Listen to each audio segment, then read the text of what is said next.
हमारे बीएलई भाई जो कि आधार यूसीएल के माध्यम से आधार डेमोग्राफिक अपडेट का कार्य करते हैं,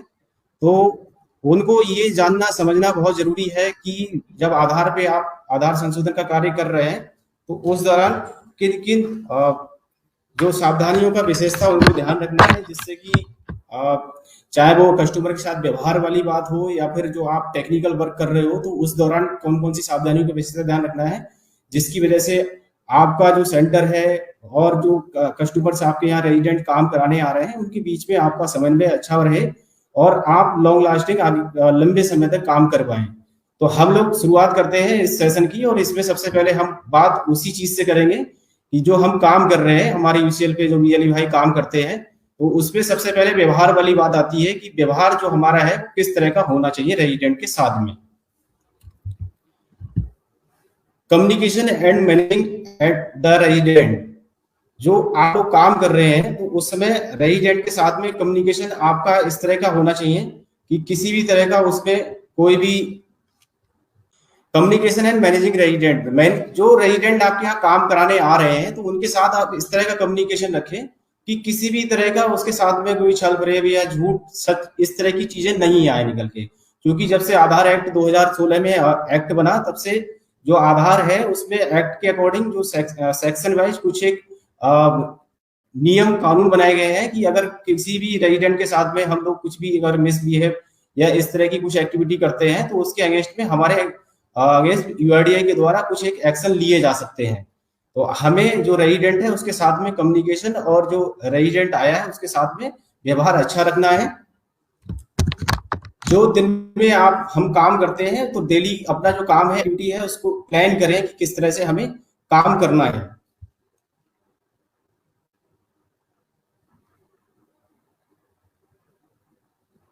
हमें अपने सेंटर पे प्रतिदिन काम करना है। ऐसा नहीं है कि हम आज सेंटर पे काम कर रहे हैं 4 दिन सेंटर अपनी मर्जी से बंद रखते हैं, क्योंकि आप एक ऐसी सर्विस डिलीवर कर रहे हो जो कि लिमिटेशंस है लोगों को उस सर्विस का लाभ लेने के लिए।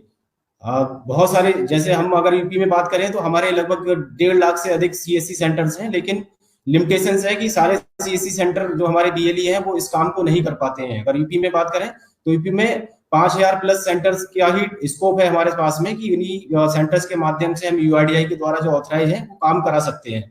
तो एक लिमिटेशन है जिस काम को कराने की रेजिडेंट के पास में। तो आप लोगों से सभी से यही उम्मीद रहती है हम लोगों की कि आप लोग नियमित रूप से अपने सेंटर का संचालन करें। अपनी मर्जी से अल्टर अनलेस अगर किसी के साथ में कोई बहुत ज्यादा विशेष समस्या नहीं है तो अपना सेंटर डेली नियमित रूप से आप खोलें। आप सुबह 8 बजे से शाम 8 बजे तक, जैसा कि हम लोगों ने कम्युनिकेशन किया हुआ है आपके साथ में, सुबह 8 से शाम 8 बजे तक आप आधार करेक्शन का काम कर सकते हैं।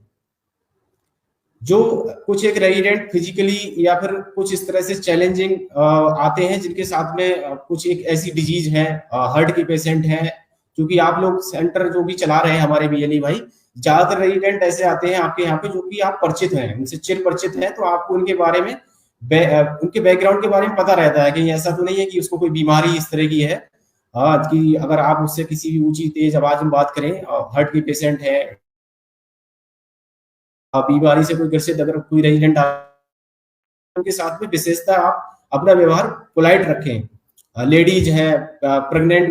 वुमेन है, इस तरह के जो केसेस या रेजिडेंट्स आपके साथ काम कराने के लिए आते हैं, फिजिकली चैलेंज कुछ लोग हैं, दिव्यांगजन है, तो उनको आप जो है प्रायोरिटी पे काम करें उनका, और उनके साथ विशेषता जो व्यवहार है बहुत ज्यादा पोलाइट रखें अपना, स्ट्रेट फॉरवर्ड उनको आंसर या स्ट्रेट फॉरवर्ड कोई भी अगर चीजें आपको समझ में नहीं आ रही है, उनको समझ में नहीं आ रही है, तो कम्युनिकेशन के साथ में बहुत ज्यादा स्ट्रिक्ट व्यवहार ना रखें। जो एनरोलमेंट फॉर्म आप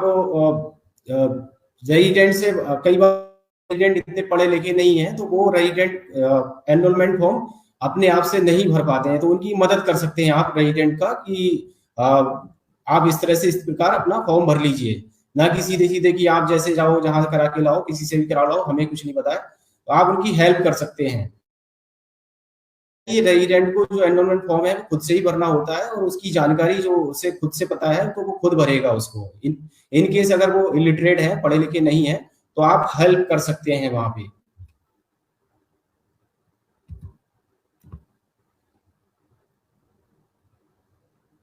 कुछ एक चीजें हैं आधार पे, जब आप आधार सेंटर चला रहे हैं तो उस समय ग्रीवियांस और क्वेश्चन कुछ सजेशन के पर्पज से कुछ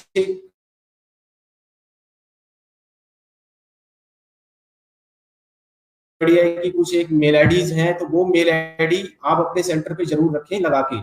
हम लोग आईसी मटेरियल की बात करते हैं तो आप लोगों से ब्रांडिंग की जो बात होती है, तो एक ये उसका पार्ट है कि आपके सेंटर पे प्रॉपर ब्रांडिंग तो हो ही। आधार सेवा केंद्र जो आप आधार संशोधन केंद्र चला रहे हैं, तो आधार संशोधन केंद्र एक तो आपका पहले बेस सीएससी है, तो सीएससी से संबंधित ब्रांडिंग, सीएससी का लोगो आपको आधार संशोधन का काम मिला है, तो बैंक बीसी, जिस भी बैंक के आप बीसी है उस बैंक से संबंधित ब्रांडिंग आपके सेंटर पे होनी चाहिए।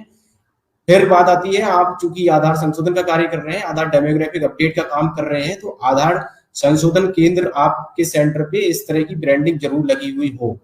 कि हाँ, आप आधार संशोधन का कार्य होता है यहाँ पे और कौन कौन सी सर्विसेज आप यहाँ पे देते हैं।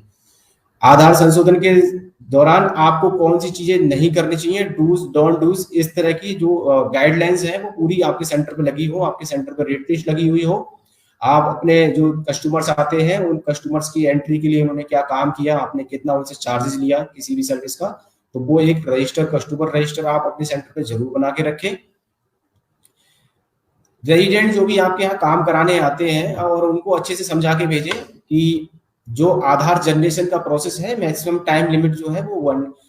90 डेज का टाइम पीरियड होता है, तो उस टाइम पीरियड से पहले जो है रेजिडेंट अपने घर पे बैठ के 1947 जो हेल्पलाइन नंबर है उस पे अगर वो अपना एनरोलमेंट नंबर बताएंगे तो वहां से भी वो जानकारी ले सकते हैं कि जो उन्होंने आधार अपडेट का कार्य कराया था तो उनका आधार जनरेट हुआ या नहीं हुआ है। क्योंकि कई बार होता क्या है कि जो रेजिडेंट सेंटर से आपके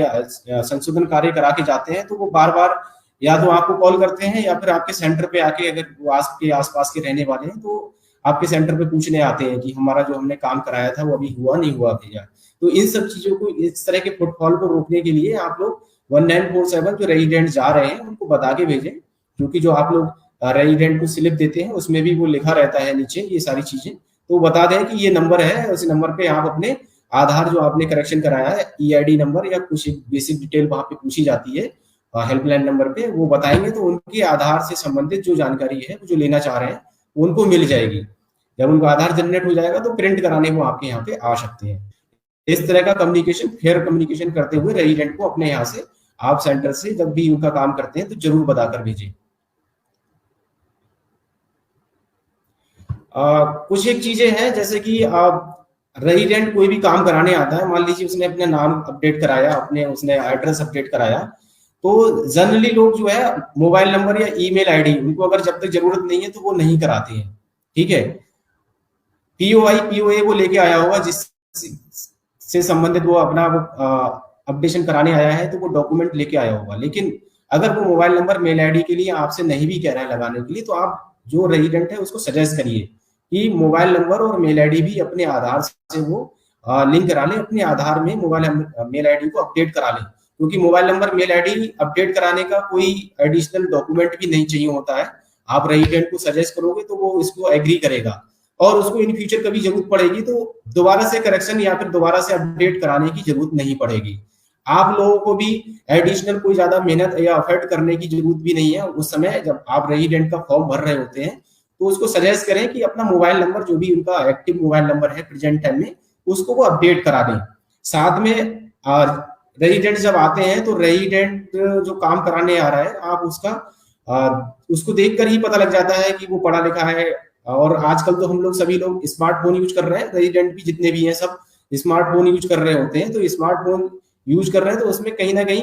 कोई मेल आईडी जरूर उसने अपनी बनाई होगी किसी भी ना किसी पर्पज से काम को यूज में लाने के लिए। तो मेल आईडी के लिए भी आप सजेस्ट कर सकते हो कि आप मेल आईडी अपनी अपडेट करा लीजिए आधार में, और आधार एनरोलमेंट फॉर्म पे सिंपल सा मेल आईडी आपने मेंशन किया और जब आप उसका करेक्शन कर रहे हैं तो जो फील्ड्स हैं मोबाइल नंबर और मेल आईडी वाली, तो वहां पे आप मोबाइल नंबर और मेल आईडी भी उसका लिंक करें। इससे क्या होगा, कई बार मोबाइल पे ओटीपी नहीं आता है, मोबाइल पे इस तरह के जो कोई भी किसी का कहीं आधार यूज करने की अगर मिसयूज करने की कोशिश कर रहा है तो फेलियर वाले मैसेज ओटीपी मोबाइल पे नहीं आते। मोबाइल पे जो केवल इस तरह के ओटीपी आते हैं जो सक्सेस होते हैं, लेकिन मेल आईडी पे अगर रेजिडेंट के आधार से कोई भी कहीं पे भी कुछ भी हिट करने की कोशिश करेगा तो उस पर फेलियर के मैसेज भी आते हैं। तो उस पर्पज से मेल आईडी को भी लिंक अप कराना बहुत ज्यादा जरूरी है। आप रेजिडेंट को अपने आधार में मेल आईडी को लिंक कराने के लिए सजेस्ट करें।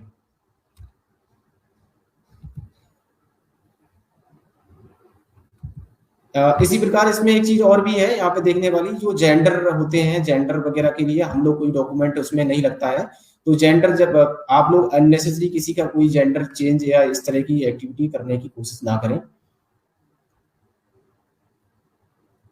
डॉक्यूमेंट से संबंधित ये सारी चीजें जो है व्यवहार में आती हैं कि आप जो रेजिडेंट आ रहा है तो उससे बेसिक सी क्या चीजें आप उसका काम जो अपडेशन कराने आ रहा है वो तो वो करोगे ही आप, लेकिन साथ में और चीजें आप उसके लिए फिर या अपना कस्टमर्स के साथ में अच्छा कम्युनिकेशन, अच्छी सर्विस को एड ऑन करने के लिए क्या क्या चीजें कर सकते हैं। ठीक है, यहाँ पे बताया गया है कि strictly adhere to standard operation जो प्रोसीजर्स हैं वो सभी अच्छे से आप लोग फॉलो करें, जो बताई गई है गाइडलाइन है उसके अनुसार काम करें। किसी भी रेजिडेंट का कोई भी किसी तरह का जो टेम्पर्ड एप्लीकेशन या डॉक्यूमेंट होता है उसको यूज ना करें। टेम्पर्ड का मतलब जो वो डॉक्यूमेंट लेके आया है उसके साथ में किसी भी तरह की कोई ओवर राइटिंग, व्हाइटनर या कटिंग, इस तरह का कोई भी चीज अगर वो लेके आया है डॉक्यूमेंट को तो हमें यूज नहीं करना है। आधार सर्विस के लिए एडिशनल जो चार्जेस हैं वो नहीं लेने हमें। डेमोग्राफिक अपडेट है या डॉक्यूमेंट अपडेट है, दोनों के लिए 50 रुपीज चार्जेस आपको बताए गए हैं, तो 50 रुपीज चार्जेस ही हमें लेने हैं। प्रिंट के लिए भी आप लोग कलर फोटो कॉपी, जो फोटो पेपर होता है कलर कॉपी और लेमिनेट करके देते हैं, तो 30 रुपीज मैक्सिमम उसके लिए अलाउड है। तो आपको यही चार्जेस रेजिडेंट से लेने हैं, इसके अलावा ज्यादा चार्जेस नहीं लेने हैं। अपना जो सिस्टम है आपको कभी भी विदाउट यूआईडी, सीएससी यूआईडी जो टीम है हमारी, 4 लोग हम यहाँ स्टेट में है, हमारे सेंट्रल टीम से भी आपको अगर कभी भी कोई कॉल आती है तो अगर सेंट्रल टीम से या आपको लग रहा है कि अननोन नंबर से कॉल आ रही है और आपको इंसिस्ट कर रहा है कि वो अपना आईडी डेस्क पे दे दीजिए या कोई ओटीपी बता दीजिए, तो प्लीज बिल्कुल भी ऐसा व्यवहार ना करें उनके साथ में। हम लोगों से जरूर संपर्क करें, जो यूआईडी सीएससी यूपी में यूआईडी की टीम है उनको बताएं। अपने डिस्ट्रिक्ट मैनेजर को भी आप बता सकते हैं, इन केस अगर यहाँ पे स्टेट में आप अप्रोच नहीं कर पा रहे हैं तो हमारे जिले में डिस्ट्रिक्ट मैनेजर, डिस्ट्रिक्ट टीम है, उनको बताएं कि इस तरह से हमारा आधार सॉफ्टवेयर को रिमोट पे लेने के लिए, हैंड एक्स पे देने के लिए कॉल आ रही है, या कोई ओटीपी या इस तरह की कोई भी एक्टिविटी करने के लिए आपके साथ में व्यवहार बनाने की कोशिश कर रहा है, तो प्लीज किसी को भी अननोन पर्सन को आप लोग अपना एनीडेक्स बिल्कुल भी ना दें। जो आधार पे आप सिस्टम यूज कर रहे हैं उस सिस्टम को एनीडेक्स पे बिल्कुल नहीं दें।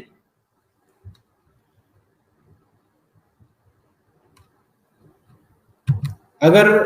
किसी भी तरह से आपके आसपास कोई भी और लोग हैं जो कि आधार गलत तरीके से बना रहे हैं, बनाने की कोशिश कर रहे हैं, कई बार हम लोगों के साथ में आप शेयर करते हो जानकारी कि सर हमारे क्षेत्र में आके कोई इस तरह से आधार करेक्शन कर रहा है, आधार बनाने का काम कर रहा है, जो कि कहीं पे भी यूआईडीआई की जो वेबसाइट है, क्योंकि जैसे आपके जितने भी सेंटर्स हैं और यूआईडी के जितने भी और भी सेंटर किसी भी रजिस्ट्रार है या फिर एजेंसी के हैं, सभी अपॉइंटमेंट यूआईडीआई अपॉइंटमेंट जो पोर्टल है उस पर दिखाई देते हैं। वो उस पोर्टल पे अगर कोई भी सेंटर डिस्प्ले नहीं हो रहा है, किसी भी ऑपरेटर की जानकारी नहीं आ रही है और आपके आसपास आके अगर कोई भी आधार करेक्शन या आधार बनाने का कार्य करता है, तो आप यूआईडीआई की जो हेल्पलाइन या मेल आईडीज हैं उन पे वो शेयर कर सकते हैं, उनकी शिकायत कर सकते हैं कि यहाँ पे ये इलीगल तरीके से या अनऑथराइज रूप से आधार करेक्शन या आधार बनाने का कार्य कर रहे हैं। तो इसको लेके भी आप लोग जो है सचेत रहें और इस तरह के जो लोग हैं उनसे इन्फ्लुएंस होके आप अपने सेंटर पे उनको बुला के या अपने सेंटर पे बिठाकर भी काम कराने की कोशिश ना करें। आप सीएससी के साथ जुड़े हुए हो तो सीएससी के साथ या सीएससी ने जो आपको प्लेटफॉर्म दिया है आधार यूसीएल या डेमोग्राफिक अपडेट का, उसी प्लेटफॉर्म को यूज करें। किसी भी तरह से और कोई वेबसाइट या कोई और सॉफ्टवेयर या किसी भी दूसरी एजेंसी को बुला के उसके ऑपरेटर को आप अपने सेंटर पे बिठा के आधार से संबंधित अनऑथराइज वे में जो काम है वो बिल्कुल भी ना करें। आप कोई ना दूसरा पोर्टल यूज करें, ना किसी भी दूसरे व्यक्ति या किसी रजिस्ट्रार एजेंसी की मशीन जो चल रही है उसको अपने सेंटर पे बिठा के काम करने के लिए अलाउ करेंगे। क्योंकि आप सीएससी के साथ जुड़े हुए हैं, सीएससी का जो प्लेटफॉर्म है आधार करेक्शन के लिए आपको दिया गया है, आधार डेमोग्राफिक अपडेट के लिए यूसीएल दिया हुआ है। तो जितना भी आपको करेक्शन करना है, चाहे वो मोबाइल लिंकेज है, चाहे नाम करेक्शन है, एड्रेस अपडेट है, डीओबी है, मेल आईडी है, कुछ भी है, किसी भी तरह का डेमोग्राफिक अपडेट है, तो आपको केवल अपने यूसीएल सॉफ्टवेयर के माध्यम से करना है। किसी भी तरह की वेबसाइट्स या किसी के बताने पे, समझाने पे और जो चीजें हैं वो उसको आप प्लेटफॉर्म को यूज नहीं करेंगे जो कि ऑथराइज नहीं है। इस अगर जो यूआईडीआई की गाइडलाइन है या यूआईडीआई के द्वारा जो पॉलिसीज बनाई गई हैं उनका किसी भी तरह से कोई भी वॉलेशन करता है तो उस वॉलेशन पे यूआईडीआई के द्वारा भिन्न भिन्न तरह की जो पेनल्टी क्लॉजेज हैं उसके अनुसार पेनल्टी लगती है और वो पेनल्टी इम्पोज होगी। तो इस तरह की चीजों से बचने के लिए हमें इन सभी चीजों का ध्यान रखना है। ये व्यवहार से संबंधित कुछ एक चीजें थी जो मैंने आपके साथ में डिस्कस की।